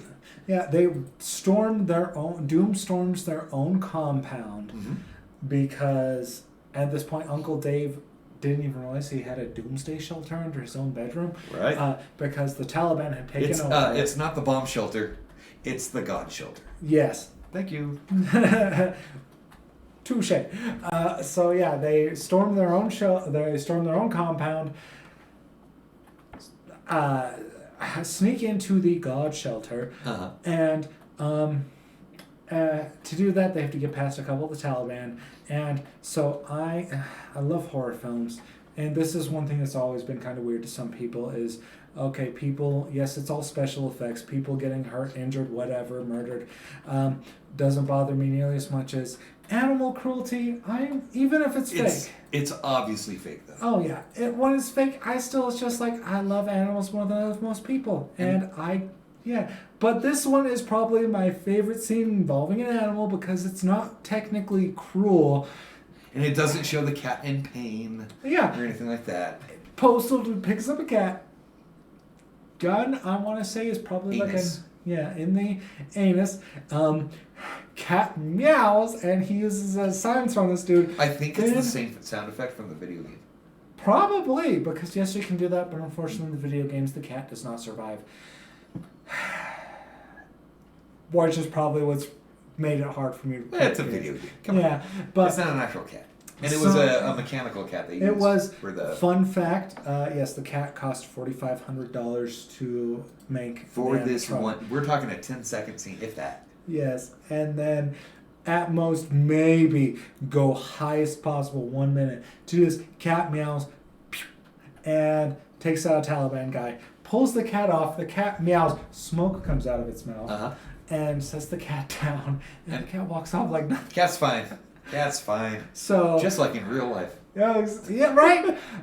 This is, again, this is probably one of my favorite scenes because I'm not a fan of animal cruelty, but this is like, because it features a scene where they could have gone with animal cruelty, but the cat walks off like nothing. I think that's what makes it better. Yeah, I think that makes it better. Scorched beehole like most nights after I eat Taco Bell, but well, and you see the cat like, but the bullet comes out of the mouth. Yeah. That's great. Honestly, like horror directors, take notes on that scene if you want to add a little bit of comedy to minimize animal cruelty without the horror community, which oddly enough is a lot of animal-loving people, I think. I have a cat. Yeah. I have many cats. I don't even want to say because I might get someone called at me. And then moving on. Okay. So we're past the cat thing. Yeah. They're down in the God shelter. Yes. And this is when the actual comes to a head. Fruition. Yes. Richard. 3/4 of the film now. Richard is the actual bad guy. Yes, along with the Taliban, because as it turns out the crotchy dolls have avian bird flus stuck up their tuchus. Yep. And Richard was the second banana to Uncle Dave. He was his right-hand man, a reminder of anyone who might have missed that. And he wants to end the world with the avian bird flu. Yeah, because of the Bible that Uncle Dave wrote or something. Yeah, by which he was probably high as it kind of goes into him just being loaded when he wrote it. You out. Yeah. And the Taliban wants it to destroy all the infidels or, whatever, that point. And so Troyer, because Richard starts saying, well, this is the prophecy. Yeah, and I have that here. Troyer starts whooping on Uncle Dave, starts beating him up. Because in Uncle Dave's Bible it says, the tiny entertainer will be, I don't want to use that word. Assaulted. Unwillingly loved on. By 1,000 monkeys. Yes. 1,000 monkeys. Yes. So that's what happens. They throw him in a room with 1,000 monkeys. He starts getting helped by 1,000 monkeys. And it is. And Vern Troyer volunteered for again. He wanted to do this role. I love Vern Troyer because of this. And at that point, who is a smaller entertainer at that point, but is also the biggest, smallest entertainer than Vern freaking Troyer? Yeah. Like, R.I.P. Yeah. This is just making me almost just as sad as when I found out Robin Williams passed away. Moving on. Okay, moving on. All right. So Vern Troyer's in there getting felt up by monkeys. Yeah. Involuntarily loved on. Yeah, involuntarily loved on. I like that. We should use that for if we review things. Oh, there's horror. Yeah, that's something I don't like. I Spit on Your Grave. Franchise. Yeah, we'll get into that. And there's like 6 of those. Watch, we can't review a lot. Okay, forget about that. We're moving on to the terrorists. Yes. I like that they're kind of like, you should do the bombing, the suicide bombing. Oh, poor like, oh no, I can't do it. Yeah. What about? And then they look at, there's a mentally handicapped Taliban terrorist. Okay, here's what I want you to do: jump on one foot and sing "Freebird." While rubbing your stomach. While rubbing your stomach if you don't want to do this. Or something like that, yeah. He just stands there playing with the crotchy dolls. Again, we don't condone the abuse of people like that because we both work in the mental health field and have compassion for them. Mm-hmm. It's just comedy. You're allowed to do this in comedy. Yeah, comedy. Nothing is sacred. This is absurd comedy. The satirical stuff, yeah, you know what? So they get him to agree to it. Yeah. And then they need to contact Osama. Where's Osama? He's at a freaking villain seminar. For dominating your employees. Yeah, with it's a fairly big guy, isn't it? That does self-help seminars. Oh yeah, I know who you're talking about. One second. I gotta Google this because it is. So this guy is, and while he's Googling, so he's at it's like 107 ways to dominate your employees or something like that. But what gets me is when they swipe his credit card, he's like, "Oh, your accounts have been frozen by the free world." Yes. Oh, okay. But then he swipes the next guy's card, and he swipes it upside down. He does? Yeah. You can see the strip on the card not going into the machine. Okay. Probably because it was cheaper to get an actual machine than make a prop card or anything like that. Or again, satire. Who knows? That's the beautiful thing about these films. The guy you're talking about is Tony something. Tony Robbins? Tony Robbins. Tony freaking Robbins. Yes. Yeah. Literally and figuratively, because isn't he kind of a... I mean, by now, he's got to be 70. No, Tony Robbins was big in the 90s. I'm talking like muscles. Oh, yeah, muscles. yeah. Muscles. I mean, because I remember, Tony Robbins, this guy is... Because didn't he also play in... He's done a few movies. He kind of plays himself. Jack Black. Yes. He's the one who... What's the Gwyneth Paltrow. Yes. Gwyneth Paltrow, Jack Black. It's on the tip of my tongue, man. Yeah, anyone in the peanut gallery now? Yeah, anyone? I don't think so. No, damn it! Hold on, because I cannot leave this, we'll edit Shallow this. Hal. Shallow Hal! Tony Robbins is the one who tricks Jack Black. Yeah, and he is buffer in Shallow Hal, and I saw that was also in the early 2000s. Shallow Hal was after this film, right? Mid 2000s? To me, early 2000s, mid 2000s kind of. If you guys know, comment. It's like more entertaining that way. Get involved, guys. So, yeah, but yes, and I mean, yes, and I seen a recent video of this guy last year, 2023, and this dude is. I swear his biceps are as big as my head. I mean, sure. Like Okay, we're going down a different line here. Yeah, we're talking about Tony Robbins, and we don't need to be talking about Tony Robbins. Well, detrimental. Nobody cares about Tony Robbins. Yeah. Tony Robbins cares about Tony Robbins. I don't know if it is. Back to see, he sits there, and then he tries to panhandle. That's a word we use quite a bit in this. It is. I mean, the guy from his own second in command, Osama. The panhandler. Yeah, that's his name on the credits. Okay, makes sense. Panhandler. But then they have a lot of scenes involving panhandling. It does, yeah.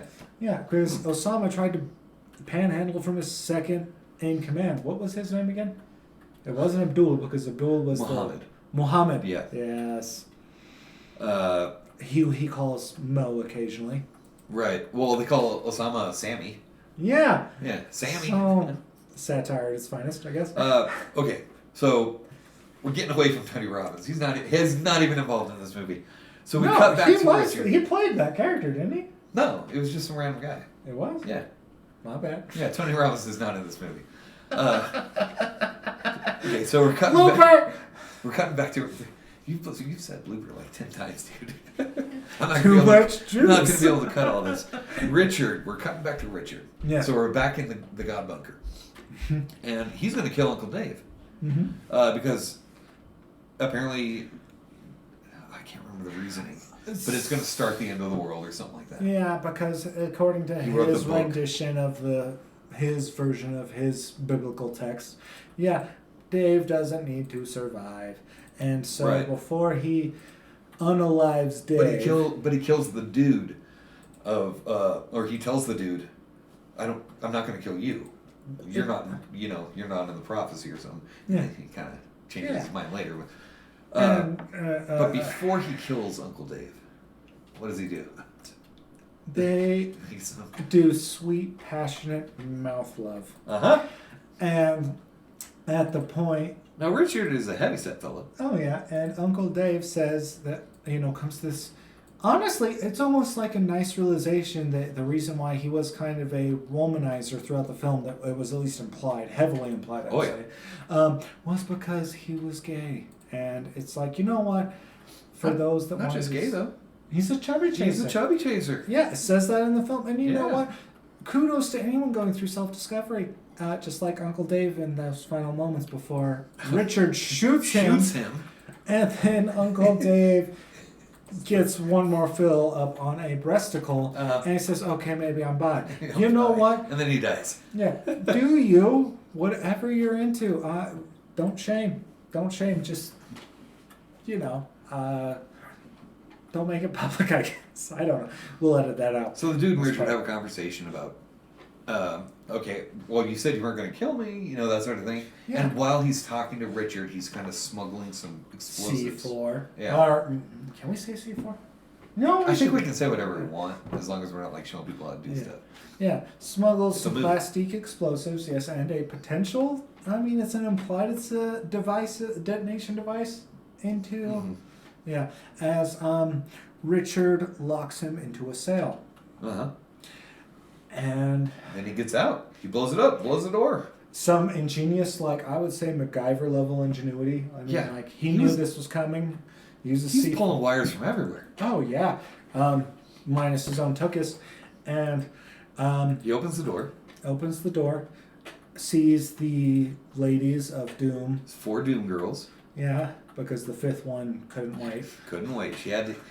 They were on a cleanse. They're the poison brownies. Yes, the poison brownies. Which, hey, full disclosure, someone offers. Not someone. I'm a little smarter than that. But I see brownies. I want to eat brownies. Mm-hmm. I might regret the poison part later if I wasn't informed. Especially if I was hungry. So he kind of talks to them, kind of gives them the choice. Hey, you got those poison brownies, or come with me.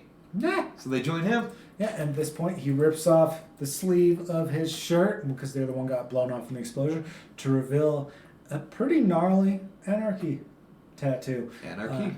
Yeah, I mean, not your stereotypical, but also not super out there. Yeah. I'm a fan of tattoos, if you can't tell. Oh, yeah. Look at that. Don't touch me. And now it's time for dude to start killing some folks. Oh, yeah. Yeah. And at this point, I think it'd be a good time to take a break so we can just grind through the last little bit. Yep. We are almost done. Yeah. Thank you for being patient. This is a long video. Yeah. It's long for us too, guys. If you ever want to get into doing stuff like this, just know it's fun. It's fun. We're just kind of hanging out and talking about movies. Yeah, but there's more to it than it looks. Yeah. Okay, so the dude and the girls are killing guys. Yeah. Terrorists. Yeah. Also, one thing I did kind of want to touch base on that I noticed was that we forgot about was at that point with the cat, the terrorist was flipping through channels, and the newsreel at one of the point did say, video games are the #1 cause of violence. And we all know that's true. Totally. Yeah. I grew up on violent video games. Sure. I didn't, but I grew up on Mario. Mortal Kombat was all the rage when I was a kid. No, that's true. Yeah. No, I had Mortal Kombat when it came out. Yeah. So, totally. Video games are the #1 cause of violence because, why else would we be working in the mental health field and be well-adjusted people? Sure. Yeah. Moderately well-adjusted people. Yeah. We're good enough to hold jobs. Yeah, and help people that are going through their own mental health. That's true. Yeah. Which, I think that would be a good time to, hey, if you're struggling with mental health, no shame in it. We all do. If you need help, we all need a little help sometimes. And that's our after-school special. Yeah. So, the dude is killing terrorists. Yes. This jump right into this guy's over here trying to...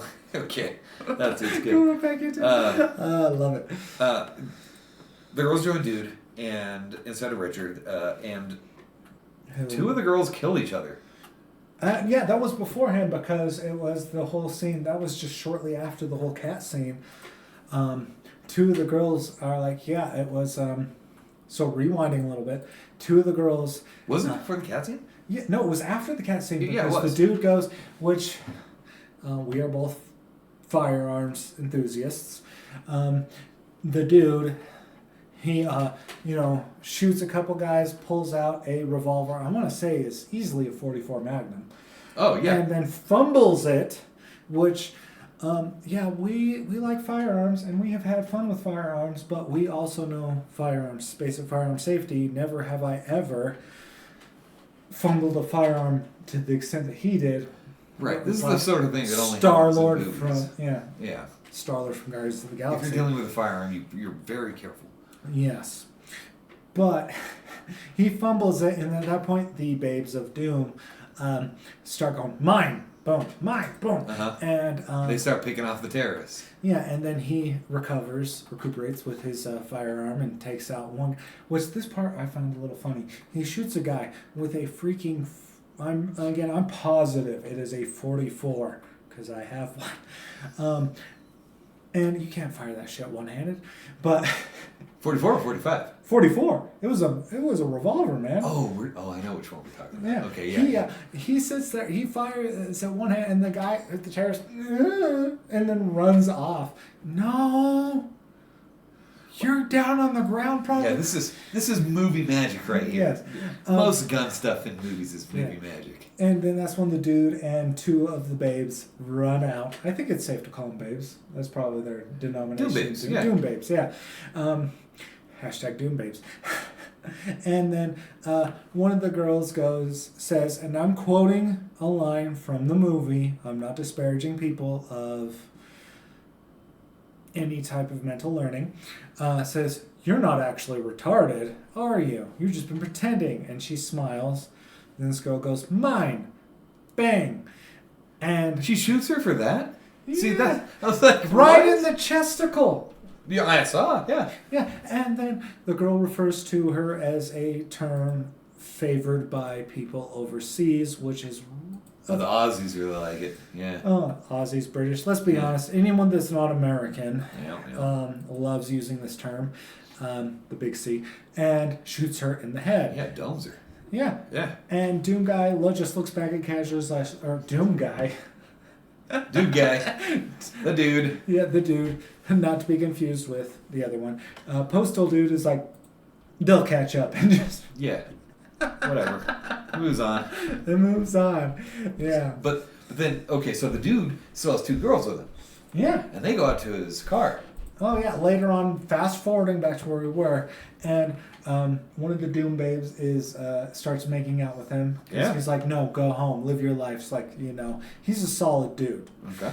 And then he's like, wait. And she goes, no, wait.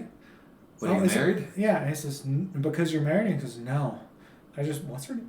I can't remember her name. I want to say it starts with a C or K. Catherine or something like that? I think Catherine, Candace. Kathy? I don't know. Karen? Babe number 2 at this point. He's like, I want to give her a chance. Uh-huh. Hey, you know what? Then it cuts to 2 minutes later. Yeah, 2 minutes later. Uh-huh. No judge. And he's breaking out more guns. Yeah, breaks out more guns, goes to the trailer park, or no, somewhere, no. No, the crowd sees him. Crowd sees him. They start shooting. Yeah, takes out multiple people. And Oh, he mows them down. oh yeah, with a, I can't recall what that Some gun sort is. of machine gun. It's It's an automatic.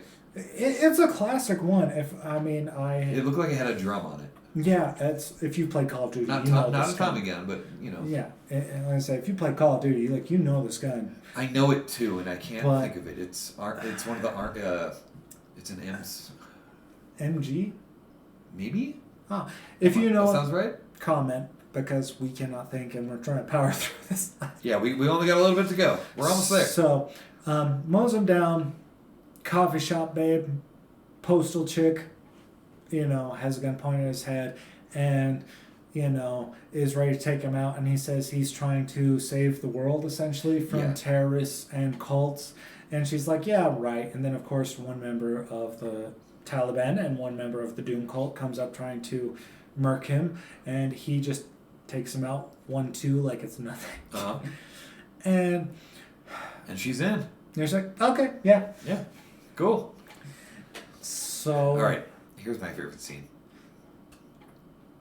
The mom of the stroller. Oh yes, and so they get into the postal worker truck, and they're just driving along like nothing's happening, and you see a mom with a child in a stroller. What cracks me up is what she does. This is the best. Okay, so she's pushing the stroller in the middle of the street for some reason. And Not even a crosswalk. Right down the middle of the street, and she sees this van coming, and she shoves the stroller towards the van and runs out of the way. Not like I'm going to try to save my baby. She just shoves it towards him. I didn't notice that. So good eye, man. Yeah. This is why it's always fun to have buddies to. And you think it's going to cut away here? They don't show a baby getting hit by a car in a movie. No, that's like a huge no-no. But boom, hits it. What was that? Flying. It's awesome. I love it. And they ask, what was that? I don't know, a dog. Like, that's any better? Right. Yeah, he doesn't care. Whatever. Yeah, babies, dogs, I would be distraught. I feel bad if I have to run over a squirrel. Not that I voluntarily run over squirrels, but you know what I'm saying. So he just runs over a stroller with a baby in it. He doesn't care. And the girl doesn't care. The barista, she's with him. She doesn't care. Hey, like they're busy looking at something. Like there's a lot going on, so they didn't notice. And they pull up to the trailer. What's happening inside the trailer there? Bitch. Again, that's her name in the credits, is getting it on with foreign police officer and African American police officer simultaneously. And Postal guy, we keep calling him Doom guy. Dude guy, yes. Postal dude is, which fun fact, when he wears that police officer outfit, did you notice that it says D Ward on it? Yeah, the badge on it says D Ward, which Uwe is said stood for Dude Ward, as a combination of Dude, Zach Ward's character, and Ward. Oh, that's cool. Yeah. So he goes and he's getting things set up with the more plastic explosives, and barista asks, "Oh, what's that?" My soon-to-be ex-wife. And now everything hits the fan. Oh yes, everything hits the fan here. The cult, the Taliban, the town is all up on. His gross neighbor comes out, who was hitting his wife earlier, starts shooting, but the gun jams. And here's something I noticed. He's shaking the gun, or he's like, "Oh, it's not shooting," or it's not shooting. His finger's not even on the trigger. Oh. Yeah, it's up on the butt. Didn't know that. Yeah, he was holding the butt of the gun. Well, that's why it's not shooting. You're not holding the trigger. Which, you got to pull the trigger for it to shoot. And two, he was shooting a shotgun, wasn't he? He was. Yeah. Which fun fact for those that are that don't know, I was informed by a firearms enthusiast, mutual friend of ours. Pump actions are a lot more complicated than most people think. I don't think it was pump. I think it was a double barrel. Really? I think. Or single barrel, but it wasn't a pump. Oh, if anyone knows, comment. Again, let's get some of that audience participation. Sure. But Richard whips around in a car with a 50 caliber on it or something. Yeah, one of those, military grade style machine guns posted on the top of their Humvees. Blows away the neighbor. Yeah, and it's on a freaking convertible. I want to say Porsche. I don't know. Something like that. It was a fancy ass car. I'm not a car guy. All I know is that it was a fancy ass car with a big ass gun on it. You know what I'm saying? So everyone is shooting. The dude and the barista are ducked behind this little Toyota Corolla or something. Yeah, after they can't find dude's poor dog Champ, which only makes a brief cameo in the beginning when Dude steps in poo poo. So everyone is firing at them, and Dude lifts his hand. Hey, bomb! He's got a bomb. Yes. And everyone stops shooting. Yeah, and that's when the Dude gives probably the most inspirational, heartfelt speech in movies. I will say in movie history. Instead of filling our hands with guns, let's fill them with hugs. See, I'm a hug dealer. Yeah, see? Perfect. Yeah. Yeah, right there, man. Yeah. No guns, no drugs, just hugs. Yep. So this is the we got here the message of the movie. Yeah. Don't blow up the world in the name of God. We're all humans, family. Need hugs.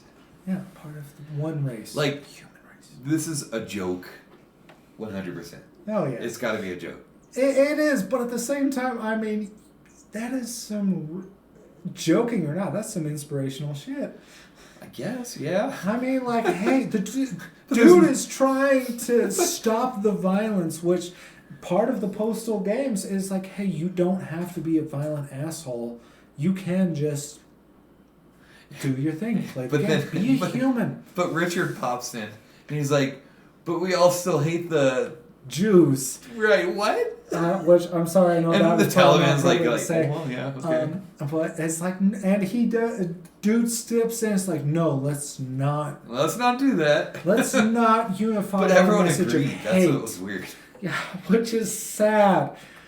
And if there's any Jewish people or people of Jewish descent watching, we don't have any issues with the Jews. It's the people movie. Jewish. It's just a thing from the film. It was to make it funny. Yes. So Muhammad is like, nah, screw this. Shoot that guy. Yeah, and proceeds to, so dude and barista gets behind the car. Uh-huh. And that is probably another funny slapstick, whatever you want to call it, scene where the car just falls apart and all that's left is standing is the car door. The door, and it falls over, and they're just huddled. Yeah, and that's when they kick some serious ass. Yep, they just open fire. Yeah. Start unloading, taking everyone out. Oh, and one thing I noticed, which I think was in your cut, that since I got in on the tail end of your cut, that it wasn't in my cut, is dude grabs a guy by the plums and tries to snatch them while he's whooping some, ass. Yeah, see the director's cut. No. Apparently, because this guy missed out on some stuff. Oh, yeah. Most films, just watch the director's cut. There's a couple films I'm sure we will cover where, you know what, the director's cut is not that good. Just avoid it. Yeah, no. Which there's some it makes it better, some it doesn't. Yeah. We'll get into that. Exactly. And then this isn't working out because for the Taliban and everybody else. So, dude and barista are wiping everyone out. Osama goes running, and he runs to a payphone. Which I guess was actually chosen by that actor. What's his name again? Osama was... Hold on, let me pull this up. 1 second. We'll edit this. Larry Thomas. Yeah, Larry Thomas. He actually... Fart movie, yeah. Larry Thomas actually did say, when he noticed a payphone nearby, that he thought it would be more hilarious to use a payphone and try and get his change back than using a flip phone, which was originally scripted, and they went with that. Oh, okay. And you were saying that him getting his change back was not in your version. It was I wish I could quit you, George. Click, and he's gone. So, another scene that was in directors that wasn't in the normal theater. Which goes well with this film, which I think another fun fact that Uwe Boll, he only took about 3 to 5 takes per scene for this film because that really makes sense. Yeah, it's a comedy. Because his logic was the more takes you did, the less emotion was behind the comedy. I get it. So yeah, keep it up. Keep doing stuff like that, man. That makes sense. And then we got Abdul, who was running out to the... Oh, well, a guy, one of the Taliban guys is like limping away, and they meet the IRS, government man. Right. Because they're at the compound for Dave. They're at Dave's compound. Yeah, Uncle Dave. And the mentally handicapped guy comes out and hugs one of the IRS agents. Yeah. Where's your vest? He's saying like Allahu Akbar or whatever. They're making fun. That sort of thing. I don't want to go into too much. Yeah, let's not do that. It's messed up. Comedy. And it's like, where's your bomb or something like that? Yeah, where's your bomb? He's clicking the thing and nothing's happening. Like, where's the bomb? And the bomb is in Muhammad's car. And it blows up Muhammad, who is the right-hand man to Osama in this. Yes. And don't worry, you'll see what happens to Osama shortly. But that car blowing up gets a good callback to the interviewer who was interviewing the dude at the beginning. Explodes, interviewer who's in Thanksgiving and everything, who I had trouble placing. Rick Hoffman, I believe. Yes, I believe that is correct. If we're wrong, feel free to correct us. But yeah, I can look it up. I got it right here. Where he's walking out of the Glutco or whatever, the company, talking about his book, how to fire employees without making them go postal. Ironic, because postal dude, Rick Hoffman, nailed it. Good job. He's sitting there talking to someone on the phone, and the car smashes him. Yep, lands right on him. Yeah, and then sits there for I want to say a good 15 to 30 seconds longer than, just in general. Was I'm expecting is the guy gonna crawl out? Rick Hoffman gonna crawl out the car? No, it's sitting there and it's just car flaming, dude smush. Yep. Maybe even a minute. Damn. So Richard, and then so we're back to the dude now. Yeah. Cut to the dude. Richard's on the hood of his car. Oh yeah, jumps onto the dude's car as everything's going down, trying to get postal dude, and that postal dude says, "That was I don't remember. It was a good line. Sorry, we can't remember." No, we're not there yet. Oh no, I do have a line that is from the games though that they included. So yeah, that's all going down. Postal dude and barista gets to. Well, the headshot. You said the headshot him, right? Richard. Yeah. Okay, yeah. Richard gets smushed by a car, and it goes back. Postal dude and barista manage to take out a bunch of people, get into a police vehicle, and take off. At that point, that's when Richard jumps on the hood of the police vehicle driven by barista, aka Postal Chick and Postal Dude's car they're driving, and Champ is okay. Oh yeah, Champ is okay. The dog made Postal Dude takes out Richard, which he deserved it. He calls him. He's like, I think he says something along the lines, "You're a dick," and then headshot. I think I was having buffering problems at that point, so I might have missed that. And then they drive off, and somewhere in between all this, one Osama payphone dials George W. Bush, asks for a helicopter, and he has to get him out of there, that sort of thing. Yeah, and then that's when everything seems relatively peaceful. Postal dude and barista find Champ in the backseat of the cop car. Which, Champ is good. The dog survives, just like the cat earlier. And they stop at a four-way intersection. Well, you hear on the news. And that's when they hear on the news. Yeah, you hear on the news. It's George Bush, and he's blaming that terrorist attack that had just happened that dude was involved in.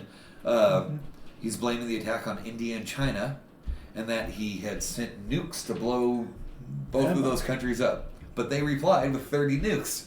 Yeah. So, and then you get the famous, "I regret nothing." Yeah. Postal. Which is used in every video game of Postal. And that's when bitch gets and then he blows up the trailer. Yeah, blows up the trailer because she gets stuck in the doorway in front of Cop A and Cop B. Yep. And meat, fat, and viscera flies all over the town. You see it splatter on random people. And the cop car that Postal Dude is driving, including a ham. They give it to Champ to chew on. Yeah. Oh, no, that wasn't in my cut. The hand to Champ? Yeah, they throw it in the back for Champ. Oh, no, I didn't see that one in my cut. Again. Yeah, which, again, a fun thing, too, that I noticed that brought up was during the scene where Richard was with two cult members hiding behind the postal truck, Richard had his gun, another cult member had a gun. The cult member in the middle was holding his hands up pretty much like this, but he wasn't holding a gun. I didn't even notice it. Yeah, I just it's one of those sort of things. Seriously, he's seriously acting like holding like this. Yeah, you know what I'm saying. But anyways, fast forward. So and that's when we're at the ending. Yeah, nukes drop. George W. Bush and Osama bin Laden hand in hand. That's such a wild image. Yeah, skipping through a field as nukes drop, and as a nuke lands pretty much right in front of them, and Postal Dude and Barista drive off, seemingly unharmed. which is unfortunately where Uwe, I guess, started a Kickstarter to do a sequel that never I still want manifested. one. Yes, please. I want a sequel. Or a prequel, or whatever. Yes, a prequel Something. sequel to this, because Uwe, I mean... Directed by Uwe Boll. Yes, Uwe. Seriously, because you nailed it with this one. Stick to films like this. Honestly, if he did another video game off of something like this, like Manhunt... Keep it funny and absurd nonsense. Don't try to get serious with your movies. We've seen your serious stuff. Yeah. It doesn't work, dude. Just stick with absurd comedy. Yeah, easily 3 recommendations off the top of my head is Manhunt. I believe it's called The Suffering. Yeah, The Suffering. And the lesser known but widely known, unreleased but ironically somewhat released game that some of you might know about is Thrill Kill. I would love to see an Uwe Boll Thrill Kill film. For sure. But I think that wraps it up. This is long enough as it is. We should probably just end this. yeah, thanks for watching. Thanks for watching. We're Have a good leaving. night. Bye.